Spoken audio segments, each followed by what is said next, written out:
Le mois de mai 2026 s'annonce comme l'un des mois les plus anormaux de ces dernières décennies. Les météorologues observent des phénomènes qu'on n'avait pas vus depuis longtemps. Des événements extrêmes sont prévus simultanément sur plusieurs continents. Et par endroits, des conditions météorologiques hors normes frappent déjà non seulement les populations, mais aussi l'économie dans son ensemble. Ce ne sont pas des coïncidences. Derrière tout cela se cache un même mécanisme, qui s'est déjà enclenché et qui monte en puissance. Russie, Europe, États-Unis, Asie. Dans cette vidéo, nous avons passé chaque région en revue et établi des prévisions à partir des rapports des principaux services météorologiques mondiaux. Une partie de ces informations est apparue littéralement ces dernières heures, et elle fait évoluer le tableau vers encore plus d'inquiétude. Regardez cette vidéo jusqu'à la fin. Nous analyserons les nouvelles données sur des prévisions dont presque personne ne parle encore, et nous expliquerons pourquoi la situation se met est réellement préoccupante.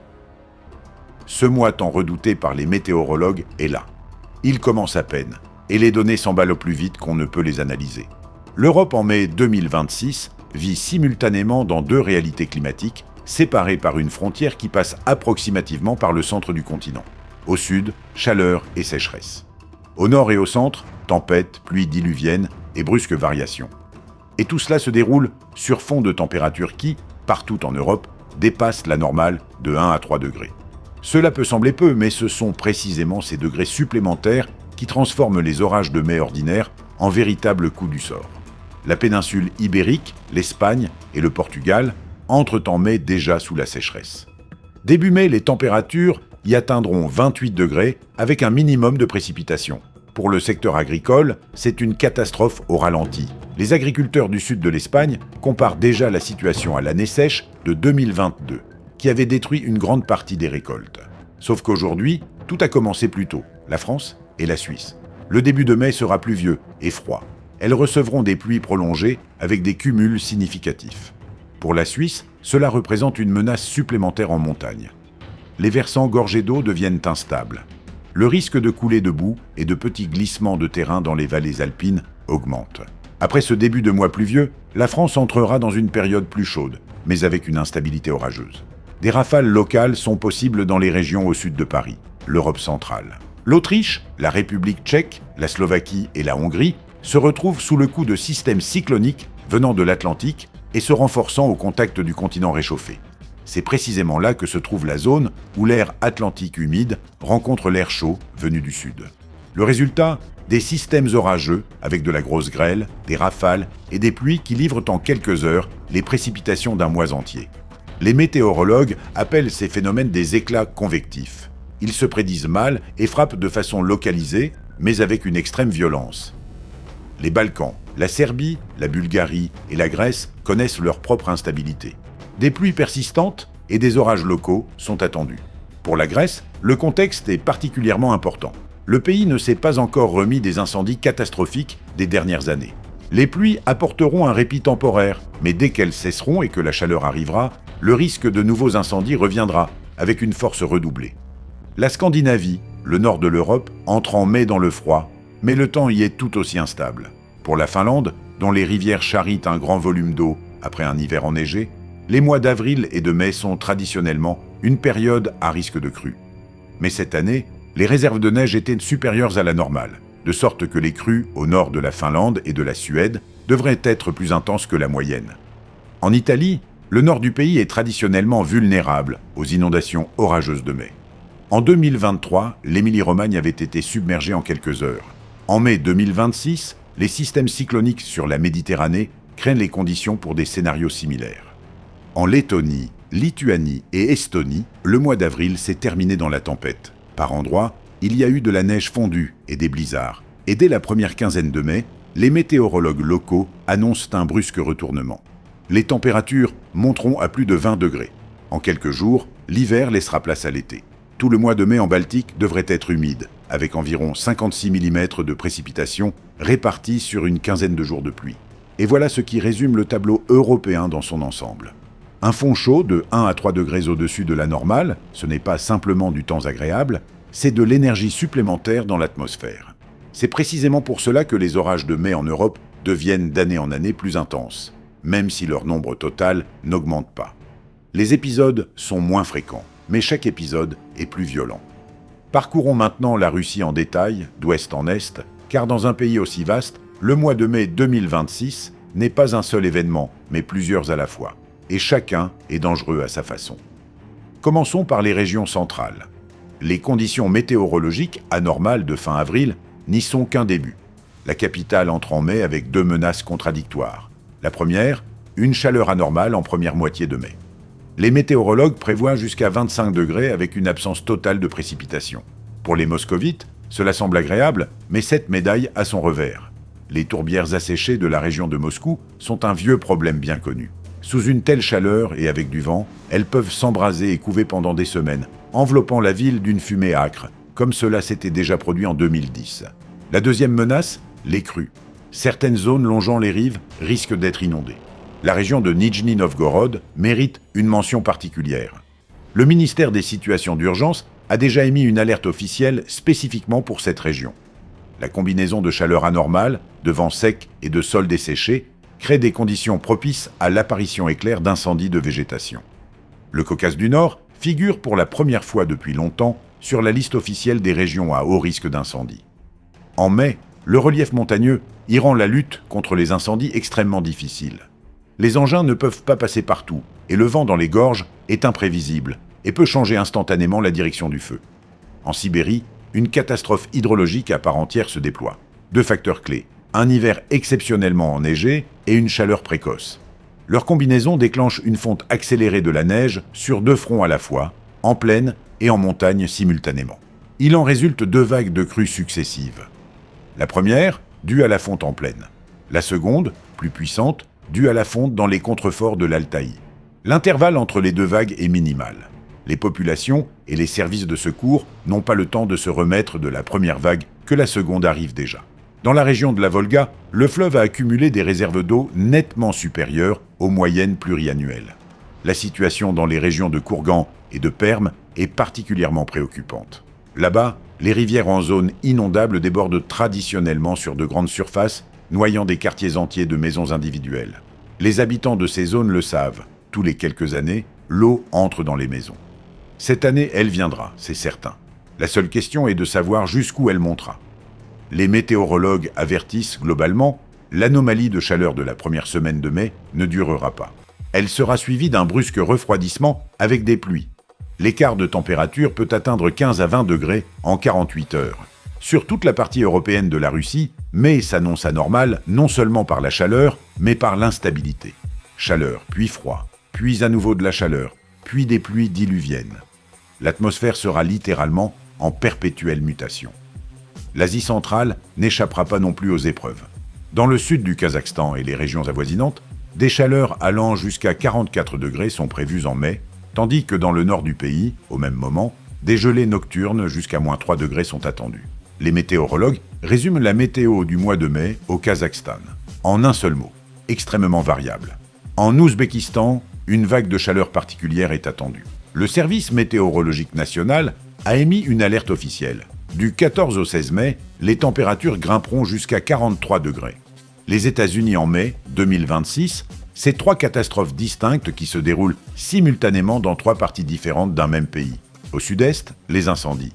La saison officielle des feux s'ouvre le 1er mai, mais elle a déjà commencé avant l'heure. En Géorgie, en Caroline du Nord et en Caroline du Sud, la terre est asséchée jusqu'à un état de poudre. Et sur ce sol desséché reposent des millions de tonnes de bois mort, séquelles de l'ouragan Hélène, qui en septembre 2024 avait rasé des forêts sur d'immenses surfaces. Une seule étincelle suffit à déclencher la catastrophe. À l'ouest, une autre menace. Dans les montagnes de la Californie du Nord, le manteau neigeux n'atteint que 6% de la normale, un chiffre catastrophique. La neige en montagne, c'est la réserve d'eau pour tout l'été.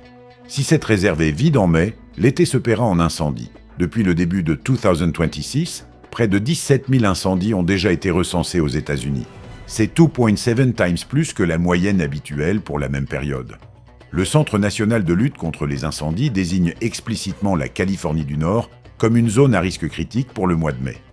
Le troisième point chaud, c'est le centre du pays. Les Grandes Plaines, ou ce qu'on appelle la Tornado Alley, la couloir des tornades, Nebraska, Kansas, Oklahoma, Texas.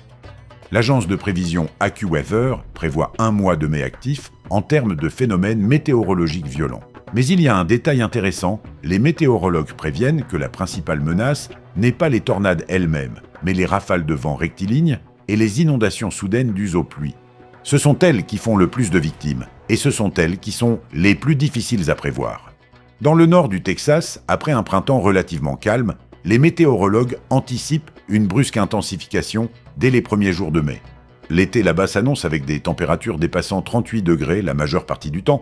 Ce n'est plus simplement une prévision, c'est presque un verdict pour l'agriculture de la région. Et quelques mots sur les ouragans. La saison officielle des ouragans atlantiques s'ouvre le 1er juin, mais le Centre national des ouragans des États-Unis commencera à émettre des alertes régulières dès le 15 mai. Précisément parce que les eaux chaudes de l'Atlantique et du golfe du Mexique créent des conditions propices à la formation de tempêtes avant le coup d'envoi officiel. L'Université de l'État du Colorado prévoit 13 tempêtes, 6 ouragans et 2 ouragans de très grande intensité. La situation au Canada n'est pas simple non plus. Les pluies records qui se sont abattues sur l'Ontario en avril ne marquent pas la fin de l'histoire, mais son début. Les rivières du bassin des Grands Lacs fonctionnent déjà au maximum de leur capacité. En mai, lorsque la fonte des neiges viendra s'ajouter aux eaux de pluie, le niveau des rivières continuera de monter. L'Amérique latine reçoit des coups des deux côtés. À l'ouest, au Pérou et en Équateur, de fortes pluies, des rivières en crue, des glissements de terrain dans les Andes. Là-bas, la saison des pluies se prolonge et ne montre aucun signe de recul. En revanche, en Amérique centrale, dans ce qu'on appelle le corridor sec, une bande allant du Guatemala au Nicaragua, c'est l'inverse, une sécheresse sévère. Les récoltes des cultures de base sont menacées. Des millions de personnes en dépendent directement. En Asie du Sud-Est, plusieurs catastrophes parallèles se déroulent en mai 2026. Et ce qui est le plus frappant, c'est qu'elles vont dans des directions opposées, sur des territoires voisins. La Chine. Les prévisions officielles des autorités pour mai 2026 sont pour le moins contradictoires. Inondations au nord et sécheresse au sud.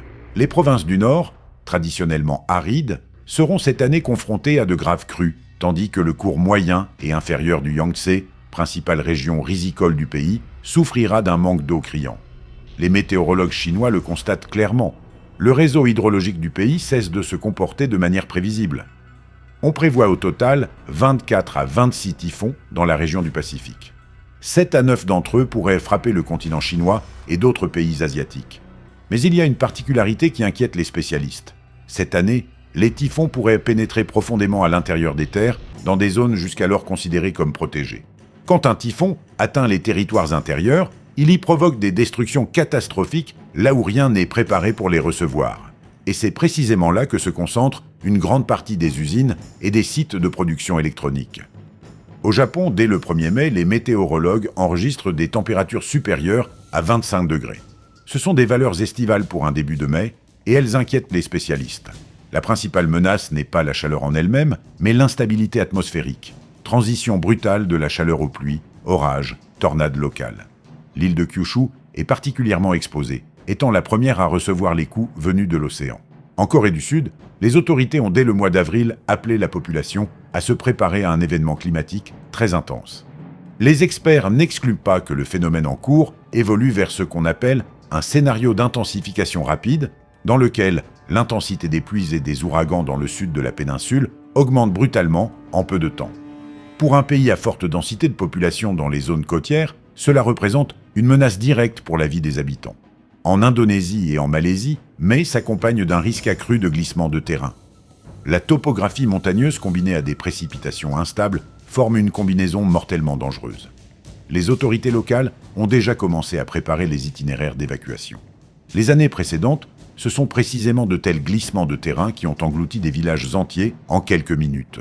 En Australie, les météorologues utilisent le mot « balancier », et c'est une description exacte. Le pays vient de traverser une période humide, avec des pluies abondantes et des inondations.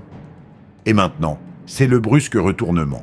Une transition vers des conditions sèches, une chaleur extrême et une saison des incendies prolongée est prévue. Pour l'Australie, c'est un scénario familier. C'est précisément cette alternance qui, il y a 6 ans, avait conduit au catastrophique feu du Black Summer, qui avait détruit près de 19 millions d'hectares de forêt. La Nouvelle-Zélande sort formellement début mai de la saison des cyclones tropicaux, mais reste dans une zone à risque d'interaction avec des systèmes tropicaux résiduels. Des tempêtes restent possibles, et elles pourraient être très violentes. Derrière tout ce qui se passe en mai 2026, se cache un seul mécanisme global. C'est le retour d'El Niño, ce réchauffement anormal de la surface de l'océan Pacifique à hauteur de l'équateur. Mais il est important de comprendre que le phénomène est déjà à l'œuvre en ce moment même. C'est précisément pour cela que nous observons toutes ces anomalies simultanément. Comment cela fonctionne-t-il ? Lorsque l'océan se réchauffe dans la zone équatoriale du Pacifique, tout le système des courants atmosphériques se modifie. Les tempêtes quittent leurs trajectoires habituelles, les moussons s'affaiblissent là où elles devraient être fortes. Les pluies se déplacent d'une région à l'autre.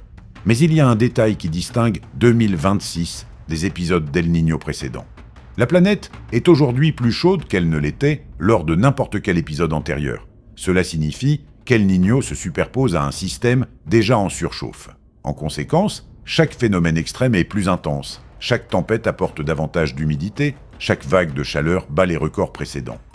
Il existe encore un scénario dont les climatologues parlent avec une prudence particulière. Il y aurait environ une chance sur 4 que l'actuel El Niño atteigne le niveau d'un super événement. La dernière fois que cela s'est produit, c'était à la fin des années 90. Des milliers de personnes étaient mortes à travers le monde et les dégâts s'étaient chiffrés en dizaines de milliards de dollars. La sécheresse avait touché la moitié de l'Asie et au Pérou, en quelques mois, il était tombé l'équivalent de 3 ans de précipitations normales. Aujourd'hui, même scénario, mais sur une planète plus chaude, c'est tout pour aujourd'hui. De nouvelles vidéos sur le thème des catastrophes naturelles et des phénomènes climatiques extrêmes sont récemment parues sur notre chaîne YouTube. Si ces sujets vous intéressent, rendez-vous-y et regardez dès maintenant.